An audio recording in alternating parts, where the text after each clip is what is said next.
Welcome back, everybody, to the Butler Bulldogs Dynasty. Last episode, we got a brief introduction to the team before heading straight into gameplay.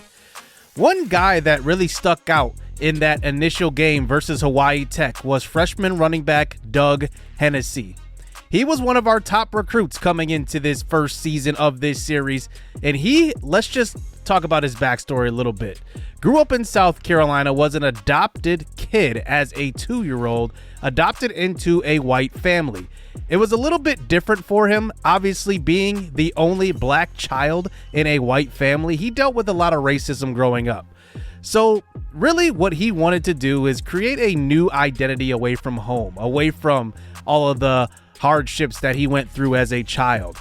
And Butler was the perfect landing spot. He was just a 1-star prospect. He was really good on film in high school, but did not get any big D1 looks from any Southern schools. So Butler, looking for a fresh start here at the FBS level, looked at him in recruiting and thought he was the perfect fit. And hopefully his story continues to grow as he will be the running back number 1 for the foreseeable future. Now he gets to face the in-state rival of Butler in this series, at least the big brother, at least one of them, in the Indiana Hoosiers as we go on the road and face them in a tune-up game for them, but really a test for us. And the game plan really going into this season is going to be really good at running the football. And I think it starts with these two guys, Mitch Cromwell alongside Doug Hennessy. Hopefully Hennessy can stay healthy because we are looking to get him 15 to even 25 carries a game. And that's kind of what I want to keep up with here in season 1, just getting him the rock, getting him some XP. But Mitchell Cromwell, I also want to run the football with. Last game, he only had 13 yards, and obviously the sack yards go into that, so that definitely plays a part. But a guy that did stick out in game number 1 also was Adrian King. He scored a big touchdown early in the game, and I definitely want to see and explore what he can do as far as being another playmaker on this offense. We have a very young roster, a lot of freshmen, so we are definitely going to have our growing pains in this series, but I'm excited for the journey. Indiana is led by junior quarterback Taven Jackson, and you see he is really, really good. Very well-rounded. He is more of a pocket passer traditionally, but he can move if he needed to. Elijah Green is their lead back. He's going to be a problem because he is definitely one of the best backs in the nation at this point. Omar Cooper Jr. led them in receiving in game number 1. 8 catches, 98 yards, and a touchdown. And I think right now this is going to be maybe a good measuring stick to see where we line up with these bigger schools, because Indiana is not really an elite school. In real life, they're undefeated, which is crazy. But as far as like elite teams in this game, they are not one of them at the current moment. So we can at least see where we line up in this game here on the road at Memorial Stadium. Let's get this game underway as the 1-0 Butler Bulldogs, after defeating Hawaii Tech, we'll see what they can do versus the big brother, as the opening kickoff will be taken back to about the 20-yard line as we start this game on defense. The first play of the game is a handoff, this time up the middle, and will be a gain of 10. And that will be a nice gain by Halil Hageman.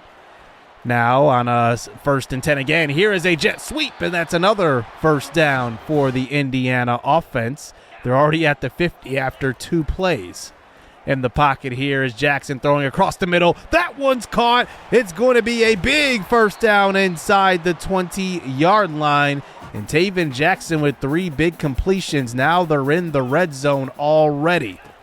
Handoff this time. No, it's a quick throw on an RPO to Omar Cooper Jr., and he gets to about the 1-yard line.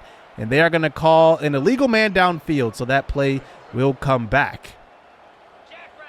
Back to the 18-yard line now. Let's see if our defense can come up with a stop. Here's a handoff this time to Hageman, who gets to the outside, tackled at the 1. Gage Van pushes him out of bounds, but now they're threatening to score here on the goal line. Here is Jackson almost getting Bobo Ray to jump across the line, and that is a touchdown. And that is going to be their star running back in Elijah Green, who will score. And I said, I don't even know what I just said, Bobo Ray. That's pretty funny. Bo Ray. So here we go now on our first offensive possession. Here is the first carry of the game by Liam Daroon. Now, you have not seen much of him so far in this series. He was a big-time component of building this team, as he is the power back in this backfield. But here is a big-time run. Mitchell Cromwell puts the ball on the ground. It's picked up by Indiana. So right when we drive down the field on that long run, we cough it right up. So Indiana takes back over with possession as Cromwell commits the turnover, and now they're inside the 30-yard line. Here's a handoff this time to Hageman, and he gets inside the 20-yard line. As now they're inside about the 17. Here is the quarterback, Taven Jackson, who keeps it and somehow gets around number 44, Leon Ban, as he picks up 7 yards. 2nd and 3. Here's a quick throw, and this one will be a touchdown. Wide open. And I think Mortimer Twiggs, number 54, was supposed to be there in coverage, and he got there way too late. Now down 14-0 right away. Here is Cromwell trying to go down the football field on that play action, and probably should have got rid of it a little bit earlier. That falls incomplete. 2nd and 10. Here is a jet sweep touch pass to another local freshman in Stephen Abreu. You're going to see him a lot in this series in the slot. 3rd and 3. There is a handoff, and we do not get the first down there on the option. I wanted to keep that one, but we ended up handing it off. So here is Indiana here to end the first quarter. A big first down run, breaking a tackle, staying on his feet. That's a big run by Hageman, and it's going to be a touchdown. But it looks like there's a flag, and this is going to come all the way back. So Indiana's big play is erased, as now they are back at the 37-yard line. Here is a run, this time to Hageman. He has another big hole, breaking a tackle, and eventually taken down by our junior leader on the defensive side of the football, Gage Van. We have 2 junior safeties on this roster. They are the 2 highest overall guys. You just saw Gage Van make the tackle, but you will also see number 21, Keith Sears. He's playing up in the box for most of his snaps here. Here's a little reverse this time, and it stopped. And there is number 97, Bo Ray, who I could not say his name earlier, but he comes up with the tackle right there. Actually, that's number 97, Ryan Webb, another freshman who gets in there for a tackle. Bo Ray is number 99. Ryan Webb is 97. They look about the same on the field. I need to switch up their equipment.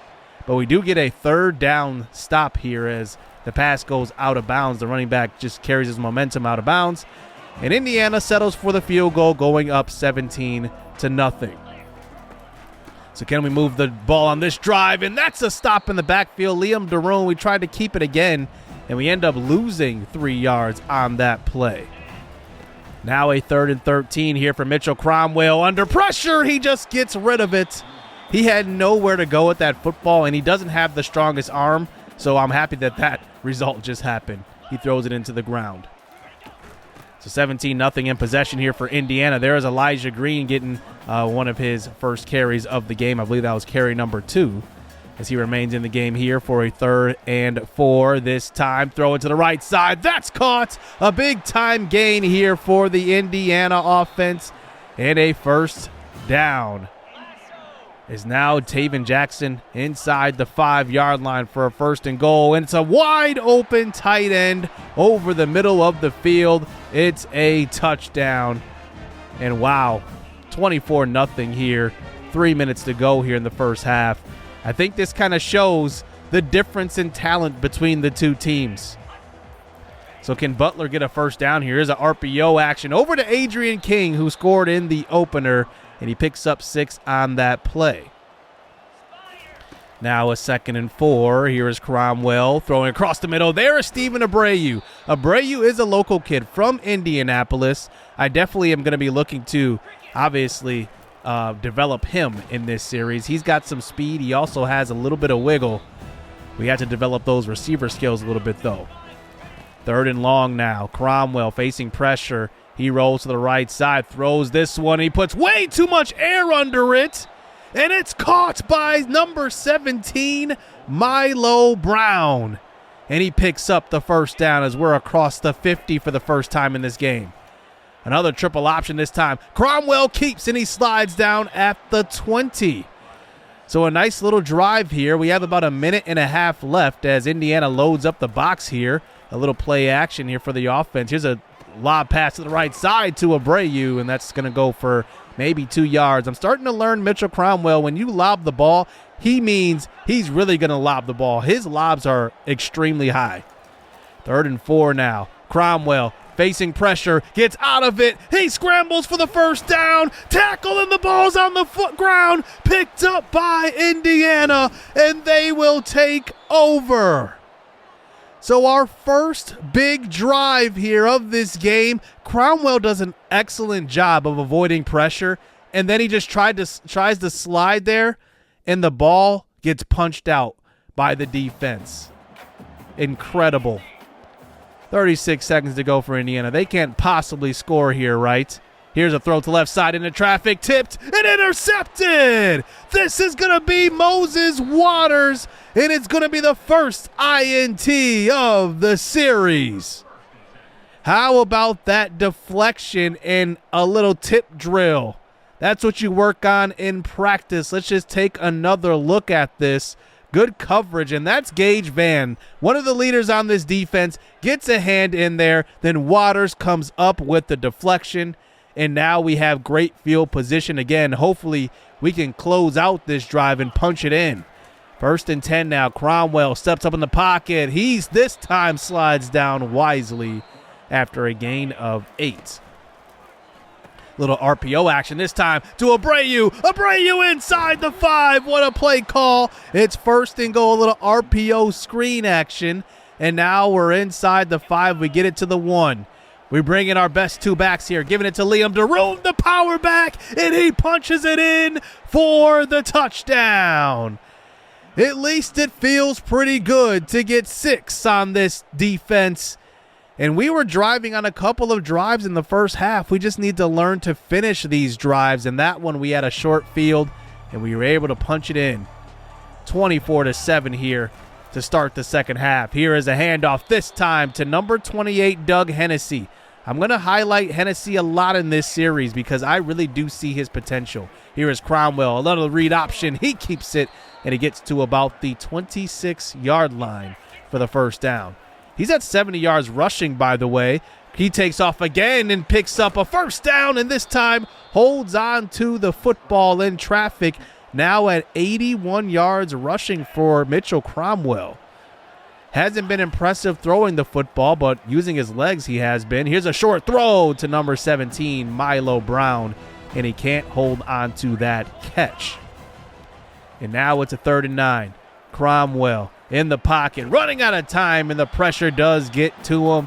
He probably should have scrambled once again on that play, but instead we had to punt this one away. As here comes the returner now, getting to the outside. He takes off down the field. He will break away and score. It's a touchdown.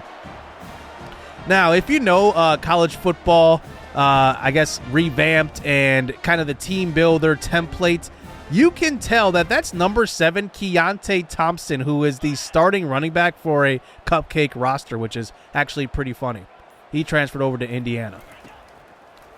So now down 31-7. Here's a short throw to number 0. That is Ben Wolf. As he is a freshman I do want to develop. He was one of our top 5 recruits entering this series. As here is Cromwell taking off up the middle on a 3rd and 7. And he gets stopped. And now we have to give the offense the football back here for Indiana. And they have had no issues moving the football down the football field at all today. Play action fake here for Taven Jackson, throwing across the middle and another first down. I'm not sure what type of defenses we should be playing here. We play a lot of zone, but just trying some things out here in a blowout to see what our team is capable of. And that's really what you have to do.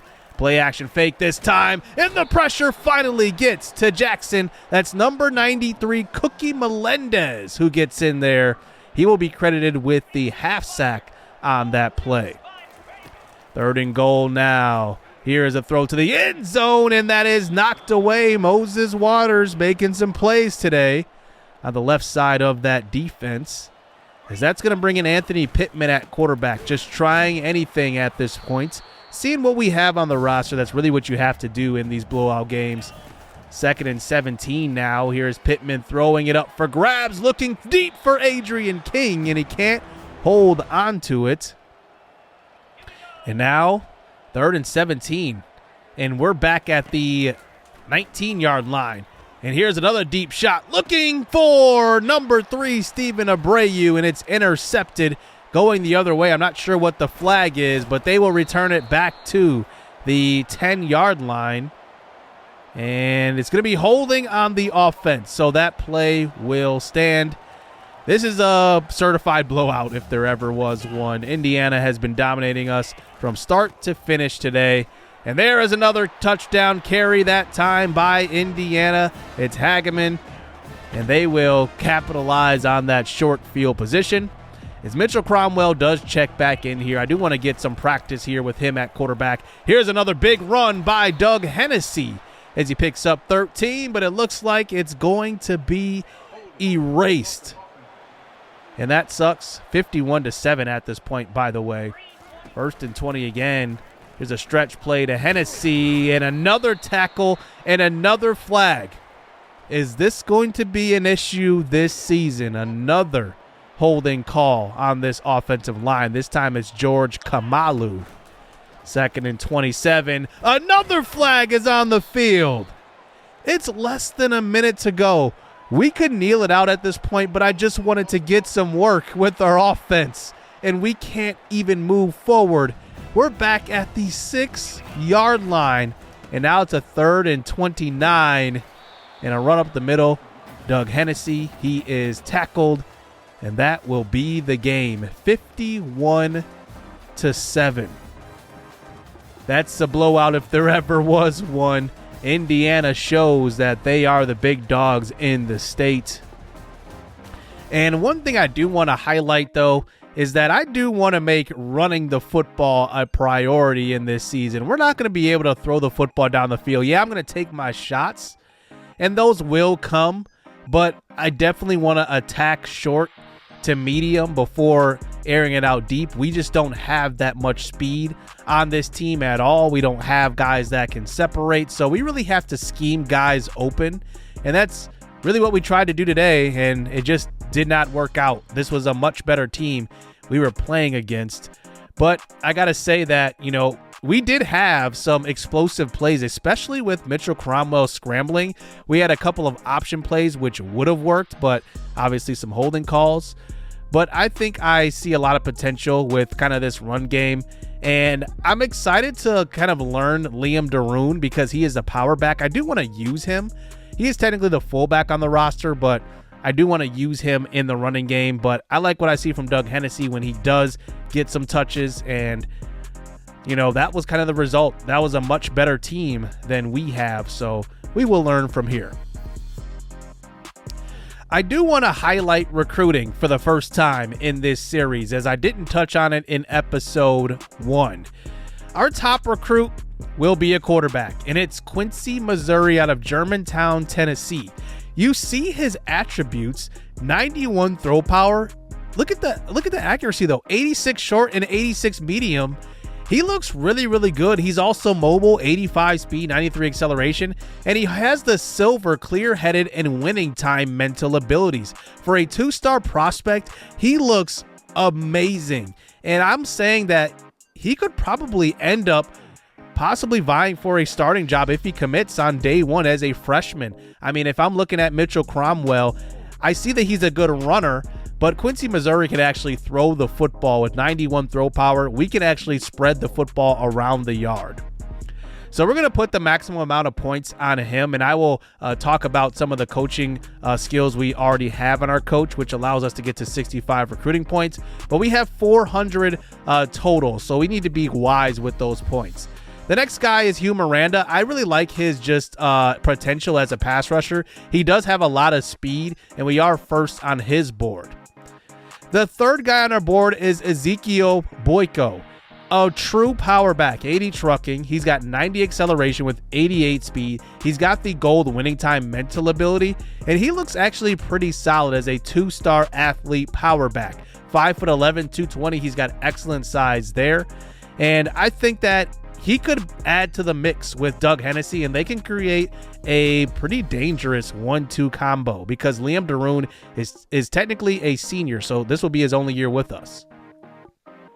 Devon Mustard, another big addition to our recruiting board. I do want to highlight, he is technically an athlete, but he is a defensive end more than likely, being 6'6", 244. Very raw skill-wise, but I'm going to count on his size and also just being an athlete because I found that athletes come in pretty good. So I'm going to really develop him on the defensive side of the football, and hopefully we can get some pass rush on the edge. Jamichael Kiernan is a receiver that I really want to go after. He's 5'9", but he does have something we don't really have, and that's a deep threat. 91 speed, 88 acceleration. His route running definitely probably has to be worked on. That's for sure, but he's out of Parker, Colorado. We are first on his list, and he was interested in coming to our school, so we will pursue him right back. Then the final guy, number 6 on the list, as we only highlight our top 6 recruits here, is Don Jackson, another receiver. Now, he is not as fast as Kiernan, but he can get there a little quicker with 92 acceleration. Now, his release is terrible, 58. His deep route running is only 66. But I think we just need to add some speed to our team, and hopefully Kiernan and Jackson will end up committing. Jackson does have some mental abilities I like, but I just want to add some speed to the offense. So for the second game here in this doubleheader in episode 2, we will go up against North Dakota State, who also made the leap to the FBS level. So far, they are 0-2. They lost a close one to Valparaiso and then lost their second one to UTSA. So they are looking for their first win of this series. David DePaul is their starting quarterback, 76 overall. He is pretty much a pocket passer. He's not going to run too much. Spencer Strickland is their lead back. He's ran for 156 yards in 2 games, 78 yards per game. 97 yards after contact, by the way. Then looking at the receiving core, they only have one guy who's caught all of their touchdown passes, and that's Austin Caldwell. He has 5 to his name this year, and he is pretty much maxed out on all of his caps, but he is the number 1 receiver in this group by far, averaging over 100 yards receiving per game, and like I said, scoring all of their touchdowns this year. Defensively, they have a very good middle linebacker in Marcus Johnson. 95 overall. He is incredible, and this is the guy we're going to have to look out for on our offense. We got to know where he's going to be at all times. So let's get this second game of this doubleheader and the first game here in the conference play in this series as we look for our second win of this season. Mitchell Cromwell will continue to be our starter here for the foreseeable future. We tried Anthony Pittman their last game, and I think Cromwell looks pretty good. Here's a handoff this time to Doug Hennessy, and I want to establish the run, and that's a good way to start, a gain of 8. Back to him. He does fight forward for a gain of 3, and he will get the first down. Here on a 2nd and 11 this time. It's another gain of 8, and that one goes to Stephen Abreu. And now 3rd and 3. Doug Hennessy with the carry, trying to fight through at the last moment there, but he does put the football on the ground, and we do end up punting on our first drive.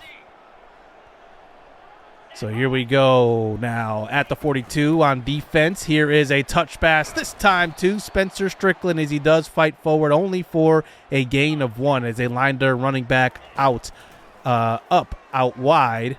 Short pass on the next play. That is going to be caught, and that is a gain of about 6. to Brian Colley, the freshman tight end, and now it's 3rd and 2. Handoff, Strickland stopped in the backfield. Number 54, Mortimer Twiggs, comes up with the tackle, and we do force the punt. So here we go on our next possession here, establishing this run, as that is a nice stretch play that time to Hennessy, going right back to him, and he does pick up the first down. It looked like he did. We go and challenge that one, and it wasn't even close, and I'm not sure why they thought that wasn't a first down. It looked pretty clear to me, but they do go and overturn that call, so we do continue this drive. 1st and 10 now. Screen pass out to Hennessy as he gets a breather after that challenge call, and he stays in the game, and he picks up 9 yards. 2nd and 1 now. A little RPO action over to the right side. It's number 17, Milo Brown. And this is what you're going to see from this offense. A lot of RPOs trying to establish the run and the pass, and there is the first sack of the game by North Dakota State. It's a loss of 1 only. Here's a throw out to the left side. That is Tariq Okeke, who is a veteran tight end on this roster. He is a junior, as he has Ben Wolf next to him, the freshman, number 0.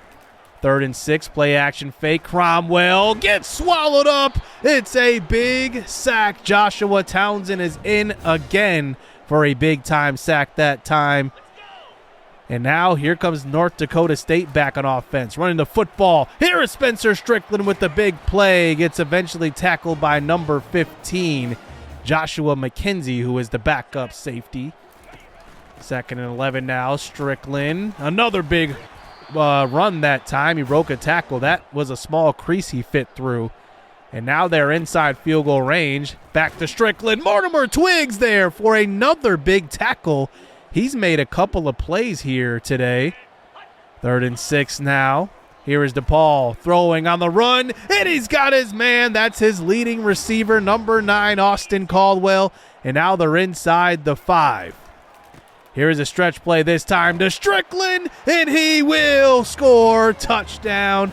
And North Dakota State strikes first here in the battles of the newest teams to the FBS level.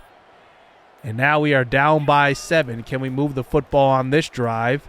Here is pressure around the edge. Joshua Townsend, another sack. But look what he does. He just shuffles his feet and runs right around number 70, George Kamalu. I have no idea how that could happen. At the 4-yard line. 3rd and 20. Here's a deep shot into traffic. A very dangerous throw right there is knocked to the ground. And North Dakota State takes back over here with possession in great field position. There is a nice throw by DePaul for a gain of 9. 2nd and 1 now. DePaul in the pocket, throws short. That one is caught, and another first down here for this offense. As now they get it to the 16. About 5 minutes to go here in the first half. DePaul steps up in the pocket, throws to the end zone. This one's intercepted. It's number 33, Johnny Knight, who is, I don't know why, but playing coverage on the outside. He is a linebacker playing coverage on their best receiver, but it works. So now we take back over here. We have about 4.5 minutes to go here before the end of the half, and there is a short throw to Tariq Okeke. Now, Tariq Okeke is more of a blocking tight end, and it showed on that play. Handing the football off on a 3rd and 11. A questionable play call by the offensive coordinator, and it loses 4 yards. So now here we go. 3 minutes to go on defense, still scoreless for Butler. Here's a handoff this time to Spencer Strickland on a 3rd and 2, and he picks up the first down. Under 2 minutes to go as college football now has that 2-minute warning. Here's a throw across the middle on a 3rd and 4, and that is incomplete. DePaul with a big miss across the middle, and they bring in their kicker Eli Richards, who will knock this through. But now it's just a 10-0 lead. Can we punch it in before halftime and make this a game, a one-score game going into half? If we start out this first drive, and there is a short throw to Ben Wolf, and like I said, Tariq Okeke in this tight end group is more of a blocking tight end, and you're going to see a lot of Ben Wolf. Here's another short throw, this time to the freshman. That is Abreu with the first down. Stephen Abreu. 1st and 10 again. Looking deep was Cromwell. He just decides to tuck it and run it. He thought about that deep shot, but it may have been way too risky here. We do have all 3 timeouts. And now we're at the 48-yard line. Here's a jet sweep touch pass, this time to Abreu. Abreu outruns Joshua Townsend and picks up a big gain as he gets to about the 32 on that play. And it is a big first down as we're inside, well, on the outside of field goal range. We should be close, though. 1st and 10 now. Here's another short throw, this time to Abreu as he works the middle of the field as we call our first timeout. So here we go. It's a 2nd and 3. Another quick throw. It's Abreu again. His 3rd catch, technically, of the drive. And now here we go at the 19. 1st and 10. Cromwell this time throws to the end zone. It's caught. Milo Brown. Touchdown. 6'3", and he shows it on that pass. And I just think that Cromwell just threw it up. He knew he had the size advantage. And I don't know what happened there to the quarterback. He just got spun around, and Milo Brown just goes up and gets it. And we make this a 1-score game going into half. So here we go. One more half of football to come back. But there is a nice play. It's Sambo Wallace there for the sack. And it's going to be holding on the offensive line, so that play will stand. Look at Wallace fighting through a double team and getting to DePaul for the sack. And that one does give us possession here to start the 3rd quarter after that big play. There's a throw to left side on the RPO on a 4th and 1, and the Butler offense ends up converting right there. That's Adrian King, who already has 1 score on the year. Here is Hennessy, though, getting to the outside, showing off the speed, making a man miss, and tackled at about the 13-yard line. And a big first down carry for him. Inside the 10 now. It's a 3rd and 5, and the pressure comes around the edge and gets to Cromwell. Take another look at this. I mean, Cromwell is just sitting in the pocket, and that was just an easy move straight to the quarterback. Our offensive line is definitely going to need some work. But we do bring in our kicker, and this will be wide to the right. Johnny Dempsey is our kicker, and he cannot convert here. That's a kicker that's a field goal that the CPU kickers always miss, by the way. So here is the ball now back on the field. There is a nice catch in traffic, absorbing the hit by C.J. Peaks.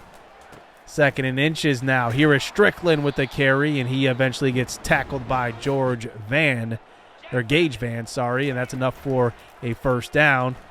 Once again, play action, and the 2nd sack, Sambo Wallace gets today. We'll put them out of field goal range back at the 44. So now it's a 3rd and long.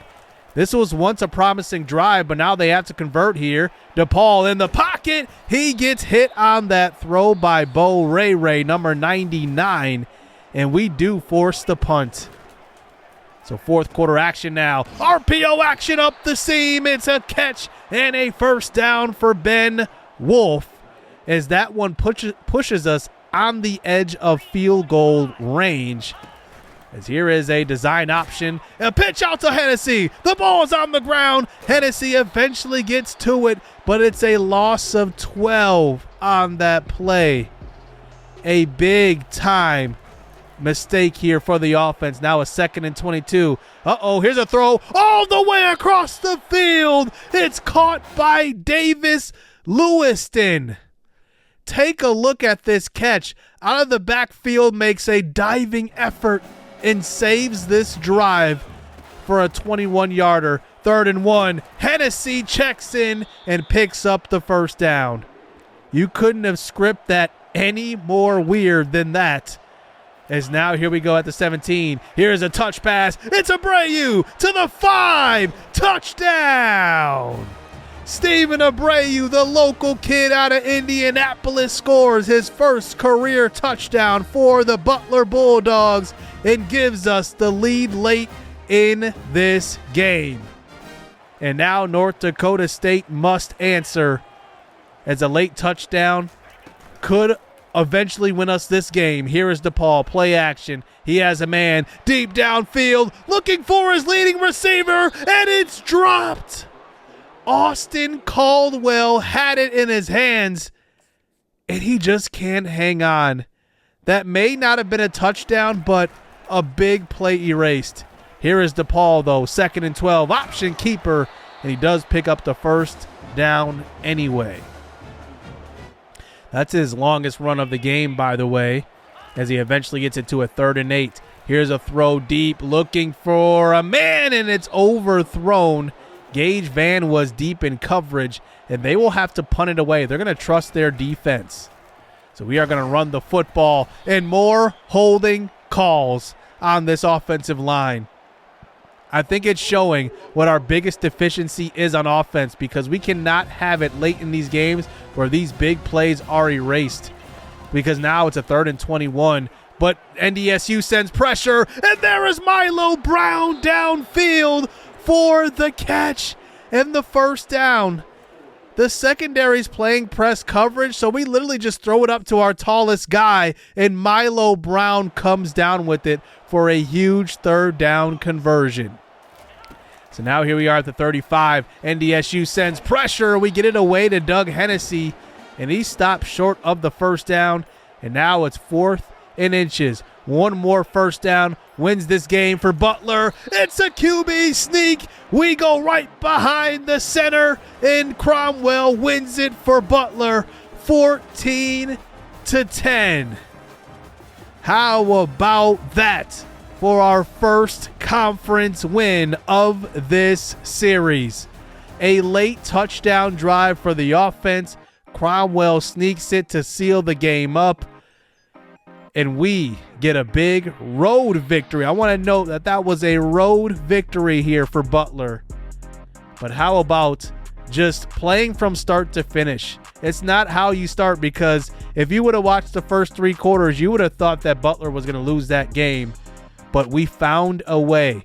We contained Caldwell to only 2 catches for not that many yards, but Cromwell did not turn the football over. He did not fumble like he did versus Indiana.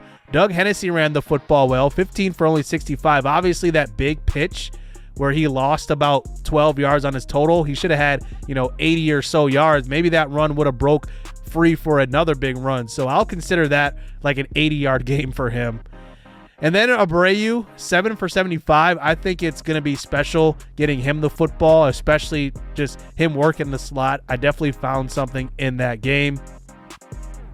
And then defensively, Samba Wallace had 2 sacks, 3 tackles for loss in this one. He was really good, and technically, he's the 2nd highest rated defensive tackle. He's not even supposed to be in that much, but I think he's earned some more playing time going forward. And I'm excited here now for AAC play, but before we get back into conference play, we will take on 2 tough opponents for our next 2 games, and that's going to be versus Nebraska, who is undefeated at 3-0, and Notre Dame, who is the number 23 team in the country at the current moment. So that's going to do it here for this episode. I hope you guys enjoyed it, and we'll be back here for more Butler Bulldogs Dynasty. Hit subscribe, hit that like button. Let me know what you guys think down below in the comments section. Stay tuned. Let's get it. Let's go.